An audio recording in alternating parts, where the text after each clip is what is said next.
I've been watching Barcelona for a very long period of time, and I have been watching Hansi Flick's Barcelona very closely for last 2 seasons. I haven't missed any of the games, even preseason included.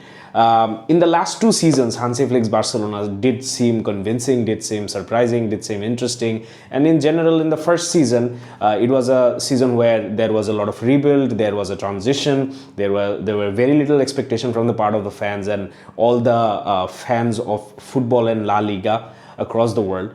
In the second season, there were a bit more expectation, there were a lot of anticipation from the part of the fans and also from the part of just who likes to watch good football and attacking football. But in the second season, maybe somewhere the pressure, the anticipation did take a toll on the players, and losing someone like Inigo Martinez and overall not being able to reinforce the team and give Hansi Flick a lot of ammunition to work with to compete in the four titles did eventually take its toll, and we saw a dip in the form, in the quality of football, the high line being exploited, and so on and so forth. The reason that I'm saying this is because the kind of version that I am seeing right now Barcelona play, Hansi Flick's team play, is significantly different than what I have seen in the last 2 seasons. As I've said, the first season was all about rebuild, enthusiasm, a lot of energy, a lot of young exuberance coming into the frame. Second season was more skeptical. It was more rebuild. It was more like, okay, I had a good season. Now how do I build on that, and losing some players. And this season, as a fan, I was a bit confused what to really expect from my team. But what I have seen in the last 2 games, what I have seen Hansi Flick really build, and how I am seeing this team turn out in the matches that I have, it definitely feels like it is more and more getting closer to being a team that is built by design. And I am absolutely thrilled by the performances that Hansi Flick and his boys has shown so far, and definitely let's talk about it. So welcome back to another video of Talking Tiki Taka. My name is Azim, and in this video I'm going to tell my perspective and showcase how I think this team is really packing a punch right now, and I feel that just maybe Barcelona have finally a team that Hansi Flick is designing, not just putting it up and making things up as he goes along and utilizing the resources that he has. This team finally is taking shape to becoming a team that seems like Hansi Flick is building. Why do I say that? Before the season started, there were a lot of speculations about how do we reinforce, what kind of players and what kind of profile do we bring in. Do we bring in a number 9? Do we buy wingers? Do we buy fullbacks? Do we buy centre backs? Because these were the positions that required the maximum amount of attention from everyone, right? Because we were seeing a clear faulty backline in the absence of Inigo Martinez. The fullback had a dip in form. Koundé and Balde weren't really being their best selves, and there were a lot of questions to be answered.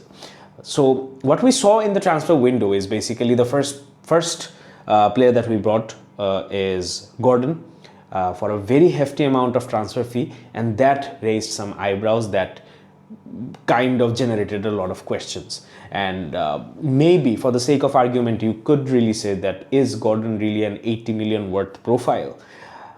On the basis of what I've seen in the preseason and in the 2 games, you'd say if the team is Barcelona, then, and if the system is Hansi Flick's, then we hardly could have wished for a better winger than Anthony Gordon, because he is absolutely fitting in like a glove. And whatever the assignment is, whatever the role is, whatever the instructions have been given by Hansi Flick, I think Anthony Gordon is following it absolutely to the word.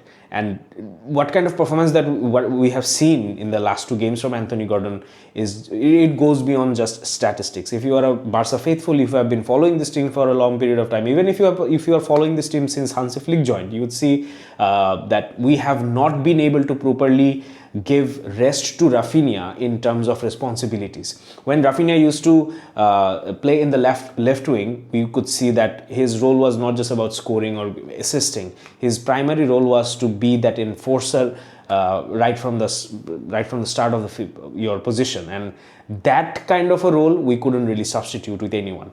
Rashford, yes, showed flashes of brilliance, had a good scoring mentality, in certain situations directly took shots on, and which paid dividends, and eventually we just saw the lack of energy and pressing from Rashford that eventually didn't really make him a permanent part of this team. So Gordon is a proper replacement to that. He presses, he is influential, he connects very well with the forward line, and he also plays well with the midfield as well. Which is something we didn't really see Rashford do. And from that perspective, if you put things into motion, then you see that Gordon is actually a proper like-for-like substitution for the role of Raphinha, not just the player Raphinha. And once we talk about Raphinha, I'm wearing a Raphinha t-shirt, is because the kind of the kind of gameplay that we have seen from Raphinha in the last two games, it is mind-boggling to see the least. What I've said in the first match review, I'll repeat the same thing again. If you take the jersey off, if you put a mask on the top of the player's face, and if you just do not know Raphinha and you show the clips to anyone, they would say this is a proper out-and-out number 9. He's literally replicating everything that a number 9 would do, connecting with the midfield, taking the positions, finding the spaces, and most importantly, finishing like a proper number 9. It is just absolutely beautiful to watch, and every single time you question or doubt Raphinha, there were speculations before the season started that probably we are going to sell him off to Saudi Arabia, maybe we need to cash in on him before an injury strikes, or maybe his career reaches the twilight, so we maybe should get as much as money that we can get out of Raphinha. And all those questions are being answered in the best possible way by Raphinha, and it's by scoring goals, it's by being influential, and another match, another MVP performance. Unai Simon absolutely was in a godlike mode tonight, and that's probably the reason he got the MVP. But I think this is one another match where clearly Raphinha was the best player on the field for Barcelona. And one other thing that I really have to mention is that this team is not a team that is built because we do not have players, or in certain situations and in certain positions we are seeing names that are in a way just temporary fixes. This team right now feels like a very conscious choice of Hansi Flick, and I'll tell you why. If I start from the back line, including Joan Garcia, Cubarsí, Gerard Martin, Eric Garcia, and Xavi Espart as fullbacks, all those 5 players, if I talk about the back line, the defense, including the goalkeeper, every single one of those profile can find, make, and create. They can find players, they can make passes, they can create opportunities. Cubarsí is a line breaker passer. Xavi Espart, as we have seen tonight, is absolutely brilliant going up front. He provides a entirely different avenue to the midfield and the forwards. And when we talk about Eric Garcia on the right, he has clearly shown that he is very good on the ball. He can find passes. He is very calm. Yes, speed and physicality is something that maybe he is not the best in, but definitely the kind of avenues he provides and the overall backline is now providing, it is something significantly substantial.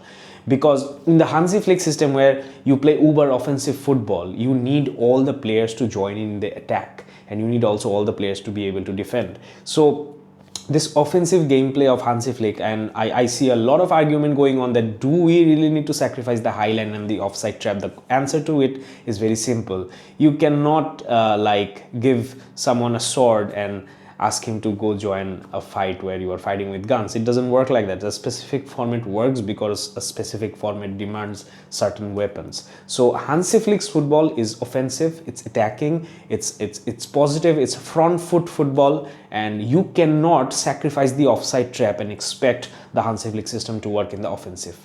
And it just doesn't work like that. You have to sort of have a trade-off in football. And what I am seeing Hansi Flick try out right now in the early stages of the season is that one single marker stays a bit back. It's not entirely sacrificing the backline or not utilizing the offside trap. It's just one single player is a little bit more circumspect than the others. And what we have seen in the last season, the previous season, it was maybe a little bit more adventurous, and in this season it is a bit more cautious approach, and by no means the high line or the offside trap is being sacrificed, but it is rather being looked at with a little bit more circumspect. And this is something that we really needed in the last season as well, and this is, I think, is the perfect solution. Maybe a left-footed center back, maybe a little bit more experience, and all those things might improve and might require improving if we are going to really seriously go for the Champions League. But I think this is a very good choice. Having all those ball-playing defenders gives us a lot of opportunity to play with freedom, opens things up for the midfield, and definitely provides a different sort of avenue for the forwards as well. And definitely we have to factor in one other point, that when Rodri is joining in the defense, and while Rodri is playing as a CDM out and in a regular format, then it definitely strengthens our defense as well. And all the woes that we had in the last season, especially where teams were just easily breaking the back line, I think that will reduce to a certain degree, and in general we'll be able to see a more composed and structured form of football from Hansi Flick's Barcelona. So I think there were a lot of positives. All the players chipped in, all the new players, and the kind of depth that we are seeing coming off the bench, all those things are extremely positive. Another MVP performance from Raphinha, Fermin getting into the score sheet again and just being an amazing attacking midfielder. We are bringing on Olmo, Rodri, Koundé, Cancelo, all these players from the bench. So it's a very big positive for us, and it's very good and promising early signs from Barcelona. But we definitely have to keep on proving. We have to definitely fix all the errors. There were 0 shots on target tonight. Joan Garcia with one another clean sheet. He's being absolutely fundamental and absolutely significant to this team. And just in general, there are a lot of positives to take out from the 2 matches that we have seen in the La Liga. And all we need to do is keep on the momentum going, and we really definitely need to have an understanding to how to build on this and not lose the ball. The only negative may be the expressions and the mentality of Lamine Yamal, but I think in the second half he showed that the quality of Lamine Yamal is so immense that even if he is playing with an upset kind of a face or just being a bit depressed, when he wants, he can really take the gear up and he can just join the race whenever he wants, however he wants. And that's just who Lamine Yamal is. He's a teenager. He's probably going through some personal tough times, and we just have to give him the space and not intervene in his personal issues and just let him fix himself by himself. So all in all, it was a brilliant night. I think I enjoyed tonight's game more than any other matches in the entire last season.